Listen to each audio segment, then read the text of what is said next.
Rabbi, what you got today? Okay.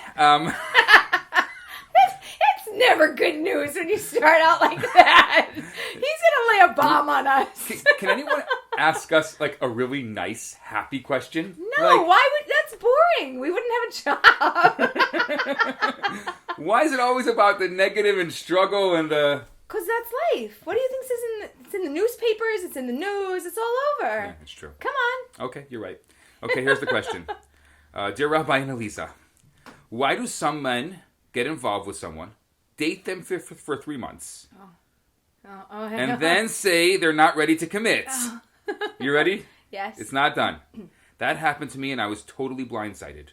We agreed we were exclusive, and he even said he loved me. I wish some men were more honest with themselves so they don't lead a woman on and hurt them. Okay. I deal with this a lot.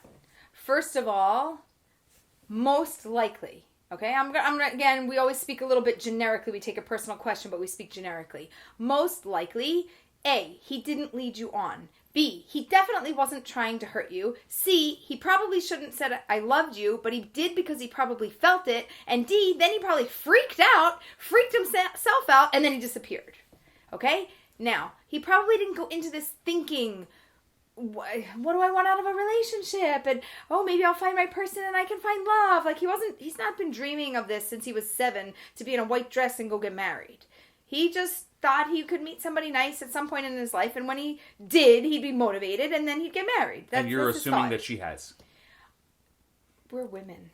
We think about these things. Most of us, majority of us, you can assume that we've wondered about our person from a very young age. If you haven't, okay, but on the average, on the whole, we're relationship beings. We're connected humans. We feel it, we think it, we see it, we desire it, and we look to build it in the world, and we look to find our person. And wow, I just found my person, and now you're like, my every dream is being fulfilled. And meantime, for him, he's like, I didn't mean to do that. Brakes. I didn't mean to fall in love. That was kind of an accident, and I was thinking of looking for my person, and then I did start looking for my person, and then I found you, and this was really great. And now I'm scared out of my pants. I don't even know what to do. I don't know what to do.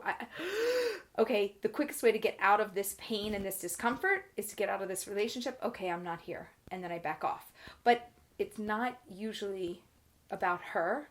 And it's usually about him, where he's at, where he wants to be, and how he handles stress. Clearly, he's not handling stress well. Right. This is difficult. This is really difficult, but I don't run around shaking my finger, like blaming men. And it's like, well, they should have thought about this before they got into it. It's kind of just not how they're wired. Right. I mean, if you want somebody who's wired like that, go find somebody who's super analytical.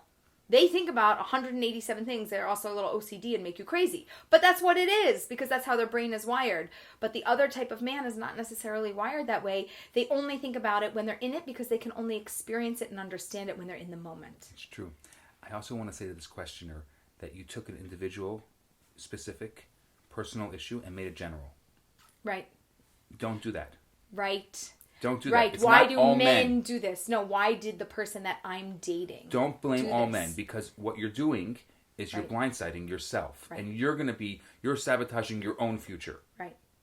That's such a really good point, because the way the question was phrased, it took my personal experience in this relationship, and now I just blamed half of mankind that you guys do this thing, and that's not right. So many people do that. I get so many questions Right. every day, and that's what I see. All of a sudden, it went from my issue to all men are bad. Right. And now you wonder why you're never going to get into a relationship, because you have decide... and a belief Yes. that all men are bad. Yes. And they're going to all do this to you. And then you have a permanent scar that you make sure is there so that you never let that happen again. And then your guard comes up and it can't come down, and then you can't build a beautiful relationship. And with respect, maybe that could be the reason why he did what he did.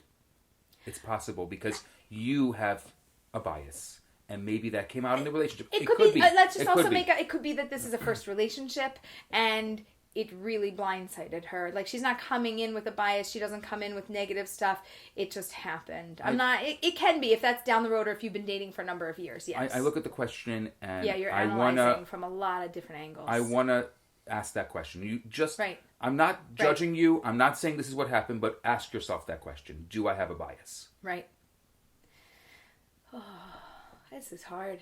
This is like getting to the core of things that are... Dating is a painful process. I'm going to say it like that. Dating is a difficult, challenging, uncomfortable, irritating, annoying process. If it wasn't, we wouldn't really be here discussing this, right? There's stuff that has to be worked out, and it's hard. And going through this, you have to build a thick skin, but not let it create a wall that's going to separate you from people. You have to still have intimacy and connection and closeness and bring each other. You got to bring yourselves together to be able to make something happen. And if you generalize these experiences and you explode it so that it's not my personal experience with this person, it's all people and all men are this way. Now when I go to date, defense mechanism. It is. And I understand that. It is. It's very hard. Yes. But it's worth it.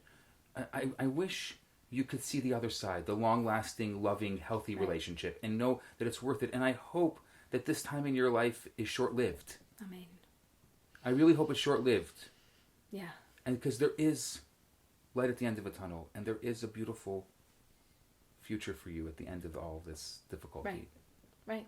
But when's the end going to come, and how, and with whom, and why, and we don't have all those answers. It's hard. You have to really kind of like get your gear and get ready to go on the road. And take the journey, however long it takes. We don't know how long it's going to take, but you can do this. It's going to take as long as it needs to take for you. That's it. Because it's your story and it's your journey. And you